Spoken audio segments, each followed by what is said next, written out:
What's up guys, Phoenix here. Today's video is going to be a different sort of video. It's not necessarily going to be a deck profile, it's going to be more of like a deck discussion, just kind of like discussing Qliphort with the addition of Card of Demise, because the card did come out. Its street legal date was yesterday. The Millennium Pack actually did come out yesterday. Not a lot of people are actually talking about that, because the pack is, for the large portion of it, is very underwhelming, but it does have some choice cards in it, like Card of Demise. But, regardless, repping the tuxedo t-shirt today because I feel like a caveman too much when I play this deck, so gotta have some semblance of class while I'm messing around with Qliphort. Or I just want to feel like a pleb because I'm messing around with Qliphort cards. Anyway, to address the deck list on screen, I feel like this deck list sucks, but I feel like this deck has a lot of potential to evolve as we get further into the format because of what Card of Demise and Pod Duality being additional concepts in the deck, and being actually decent, allows the deck to do. Now, the current build is literally just like very cookie cutter. Like, I just threw it together, and like I said, I feel like this deck list sucks. If you want to take it, use it, go for it. But I mean, I don't think it's very good as much as it could be, basically. But anyway, why Qliphort? Why Card of Demise? When this card was originally spoiled, I made a review video on this, and I was very disappointed in its card text because I felt the card was incredibly underwhelming, and to that degree it is. The fact that it's only really usable in Qliphort and Yosenju, even though I didn't really apply that sort of knowledge or idea or concept into that initial review video, I mean, still, if you're giving a generic draw 3 card, you should probably make it more accessible to a lot of different things other than just the floodgate decks, is why I'm disappointed in the card. But the card is still very good for what it's trying to accomplish in both the Yosenju and the Qliphort deck. I feel like it's a bit stronger in the Qliphort deck simply because the Qliphort engine is a bit stronger than Yosenju's, as well as there are the factors of the fact that in Yosenju's you could have a hand with multiple monsters in it, and that's going to prevent you from playing Card of Demise in an optimal fashion, because you will have to normal summon the monsters to clear your hand out, and then you'll activate Card of Demise, and if you draw any more Yosenju monsters off of that, that is not an optimal Card of Demise, because those cannot be summoned, because the Yosenju normal summons, the additional normal summons, have to trigger immediately when the Yosenju is normal summoned. Its effect triggers right then. It's not like you can just trigger it at any point in the turn, which is a little bit unfortunate for that specific deck and that specific archetype. So if you draw monsters off of the Card of Demise, it's just weakening the potential of your Card of Demise. Whereas, with the Qliphort deck, literally every card in this deck is capable of being either set to the board, normal summoned without tribute, or put in pendulum scales. Every single card in this deck, with the minor exception of Frontline Observer, is very, very capable of just emptying the hand out. Even the fact that the pendulum summon mechanic exists. You can just set up a pendulum summon and do it on that turn to empty your hand out for a Card of Demise to be live and optimal during the next turn. It's all these different factors. I feel like the Qli engine specifically is just a bit stronger at doing this sort of thing. Specifically because, one, it does have a little bit better access to floodgates in the form of skill drain, where the Yosenju deck can't play that. Sure, it can play lose a turn, but Recreate is a searchable floodgate as well. There's all these different things that go into why I think the Qli deck is better suited for using Card of Demise and Pod Duality as a package to make itself, give itself a foothold back in the format. But I digress. The deck itself, because of Card of Demise, is just very much accelerated, I guess, by the fact that you can just draw into your traps more efficiently, and this also does a little bit in helping you get to your scout. Probability-wise, I have some numbers written down over here. You have a 39 card deck because of this one Upstart Goblin, alright? And your chances of drawing one of your 4 scouts in your first 5 cards, you always want to go first with this deck, so we're going to say 5 cards. The probability of drawing one of your 4 scouts in the first 5 cards is a 43.6% chance. And now your chance of drawing a Card of Demise in those first 5 cards is a 34.5% chance. Now, that's not cumulative probability. That does not count for either or. It literally is only counting for one or the other. It's not counting for both of them together. But still, you have a slick just under 35% chance of opening this card going first, and that's a card that lets you draw 3, and that's very powerful. Same goes for Pod Duality. Pod Duality also, you have a 34.5% chance of opening. Same thing with Summoners are, all these 3-ofs, you just have a 34.5% chance of opening going first with 5 cards.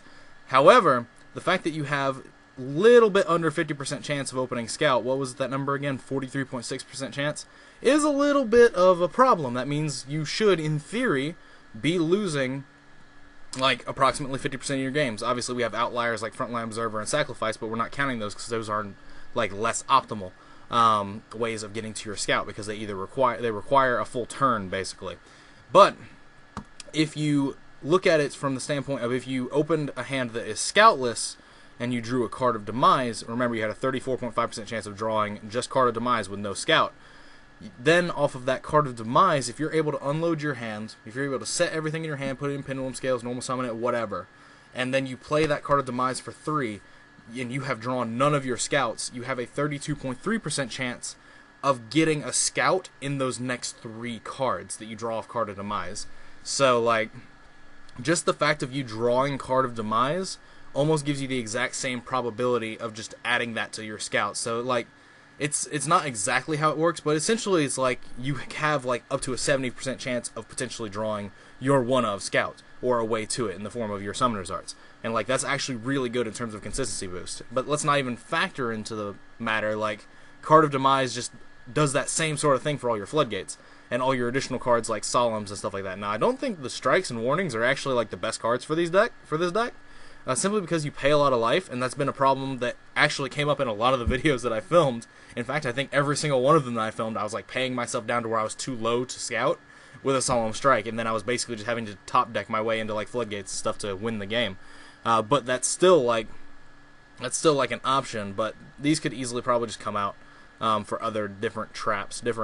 But still, that's not really the topic of discussion. But like you want to keep the monster lineup a bit low. It looks like from preemptive playing with this deck that I've done, it looks like you want to keep your monster lineup pretty low. The OCG seems to have that concept down pat as well. I'm playing the monoliths because in the OCG they actually just don't play Summoner's Art in most of their builds because they don't play monolith, and I'm just like, whoa. But they also have 2 scout there. But I'm playing double monolith with the 3 Summoner's Arts just to be able to support that, just the nonsense that happens. Also being able to pendulum summon this when loser turns out to keep putting pressure because it's not an effect monster, so it doesn't go to defense mode. Kind of relevant sometimes. Laser Clip, I love this card, but I'm pretty sure it's garbage. But it might actually just be decent. But the Monarch Stormforth is a really good card as well, simply because like your deck does play a lot slower now that you're not just pinned summoning every turn because you have your scout up and you're not just like continually throwing advantage at them.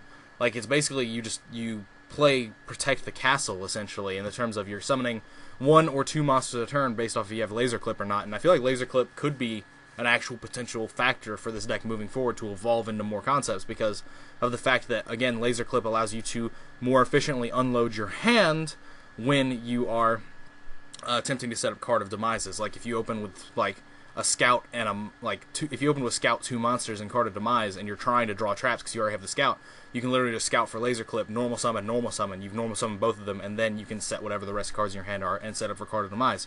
Like, there's always different things, as well as Laser Clip allowing you to, if you have accessibility into it, allowing you to make rank 4s without having a scout in your scale, because you can just go Laser Clip, normal summon, they're both 4s, overlay, you're done. So like, I think that has some actual capability moving forward.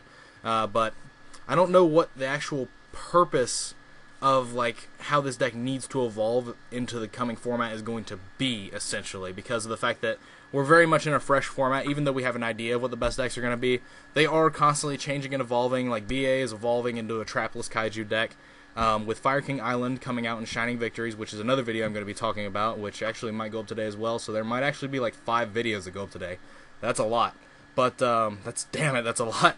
But regardless, Fire King Island being accessible in Cosmo gives that deck a higher ceiling as well, and you can play a trapless Cosmo deck of that, and every deck in the format then starts moving towards wanting to blind second because they're heavily combo oriented, and at that point this deck becomes a bit stronger, but also the format starts fixing itself, because when decks all of a sudden want to go second, that means we're in a heavy combo based format where there's not a lot of lockouts, and you're literally just trying to fight people.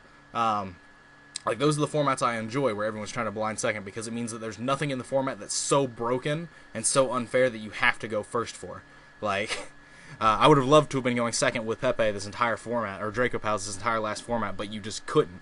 But that's neither here nor there. This deck is really like interesting in the way that it operates, and like I said, I think this deck list is garbage.